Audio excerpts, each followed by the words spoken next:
और अभी खबर आ रही है कि पीटीआई के उजरत याफ्ता गैर कानूनी अफगानों का एतराफ़ जुर्म सामने आया है। एहतजाज में गैर कानूनी अफगानों की मौजूदगी के शवाहिद मिले हैं।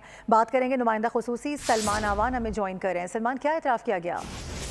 जी बिल्कुल, पहले हम पाकिस्तानी उजरतियों की बात कर रहे थे और एक जमाने में जिस तरह से उजरती कातिलों का जिक्र मिलता था हमें, और अब हम देख रहे हैं कि उजरती शरपसंद उजरती फसादी जो है वो पाकिस्तान तहरीक इंसाफ की तरफ से लाए गए। और ये तमाम के तमाम लोगों में से बहुत बड़ी तादाद जो है वो गैर कानूनी तौर पर पाकिस्तान में मुकीम अफगान शहरियों की है, जिन्हें रुपए पैसे का लालच देकर, जिन्हें दिहाड़ी का लालच देकर यहाँ पर लाया गया।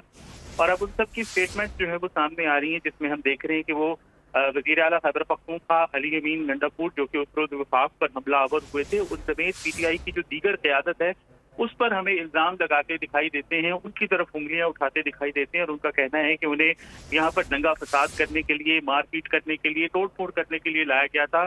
और बहुत सारे लोगों ने अपने अपने जो आबाई इलाके हैं अफगानिस्तान में से, खुलदूस से है, कंधार से है, इन तमाम इलाकों से इन लोगों का ताल्लुक है। और उन्होंने बताया है बतौर ऐनी शाहिद के, उन्होंने देखा कि उन्हें जिन गाड़ियों में बिठाया गया वहां पर असलहा लोडेड था। और उन्हें बताया गया कि किस तरह से डंडे जो है वो बरसाने हैं। लेकिन फिर जब वहां पर हमने देखा कि सिक्योरिटी फोर्सेस ने ब्लू एरिया में एक्शन शुरू किया, तो पीटीआई की तमाम तर क़यादत जो है वो इन लोगों को, जिन्हें रुपए पैसे का लालच देकर लाया गया था, वो पहले ही पाकिस्तान के अंदर एक इल्लीगल शहरी के तौर के ऊपर रह रहे थे, उनके पास दस्तावेजात नहीं थी, उनके पास कोई शनाख्ती जो डॉक्यूमेंट्स है वो नहीं थी। तो हमने देखा कि किस तरह से वो लोगों को फिर बेयारो मददगार छोड़कर चले गए। तो ये बहुत एक अफसोसनाक सूरत हाल है और एक यहाँ पर क्वेश्चन मार्क रेज होता है कि किस तरह से इन लोगों को यहाँ पर लाया गया और क्यों जो अब तक इन लोगों को लाया गया है, जो इन लोगों को लाए गए हैं, उनके खिलाफ अब तक कार्रवाई नहीं हुई। जी ठीक है सलमान, आप तो हमें बता रहे हैं, लेकिन उनकी अपनी जानिब से क्या कहा गया है उनकी ज़बानी सुन लेते हैं।